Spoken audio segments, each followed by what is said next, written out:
দেখা হয় নাই চক্ষু মেলিয়া, ঘর হতে শুধু দুই পা ফেলিয়া। বাকি লাইন টোকার না বলি। অবশেষে আমিও চলে আসলাম পাবনার বর্তমানে অনেক ভাইরাল, অনেক জনপ্রিয় একটা বাগান, সেটা হচ্ছে মালটার বাগান।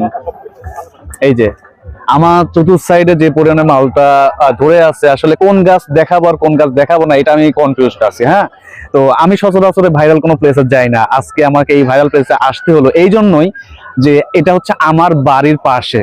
স্পেশালি আমি আপনাদেরকে এই বাগানের সমস্ত তথ্যগুলো তুলে ধরার চেষ্টা করব, কতটুকু জায়গা এই বাগানটা তৈরি করা, এবং এই বাগানের মালিকের সঙ্গে কথা বলবো, কত সময় লেগেছে এবং কেমন উৎপাদন এখানে হচ্ছে, সম্পূর্ণ কিছু আমি তুলে ধরবো।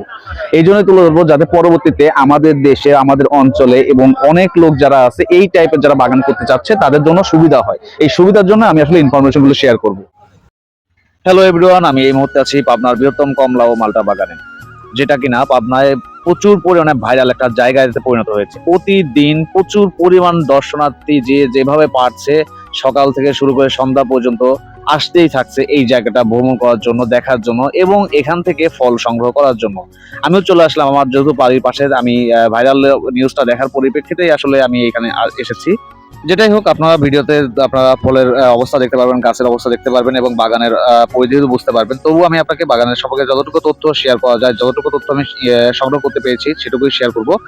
এই বাগানটি বর্তমানে আছে 4.5 বিঘা জায়গার উপরে, এবং এই বাগানের এই যে ভাইরাল পরিবেশ বা ভাইরাল একটা জায়গায় পরিণত করতেও এই বাগান মালিকের সময় দিতে হয়েছে 6টা বছর। 6টা বছর এখানে শ্রম দেওয়ার বিনিময়ে আজকে এই বাগানে পরিণত হয়েছে। এবং এখানে যে পরিমাণ দর্শনার্থী আসছে, তো সেই পরিমাণে সেলও হচ্ছে, সেই হিসাবে মালিক যথেষ্ট খুশি।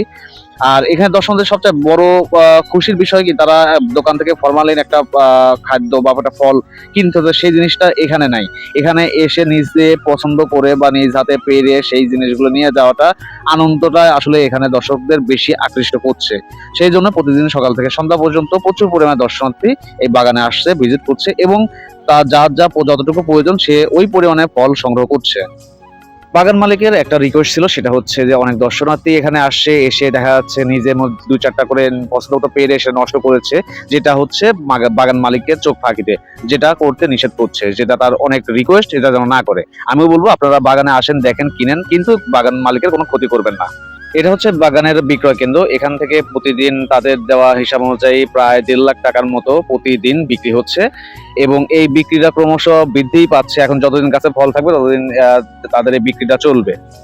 এমনই আরো একটি বাগান তৈরির জন্য অলরেডি এখানে চারা রোপণ করা হয়ে গেছে, আস্তে আস্তে বড় হচ্ছে।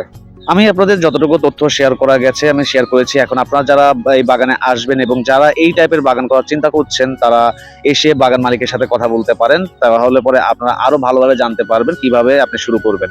আমি এখান থেকে বিদায় নিচ্ছি, আপনারা ভালো থাকুন, সুস্থ থাকুন এবং এই বাগানে যারা আসবেন দয়া করে বাগানে কোনো ক্ষতি করবেন না। ধন্যবাদ।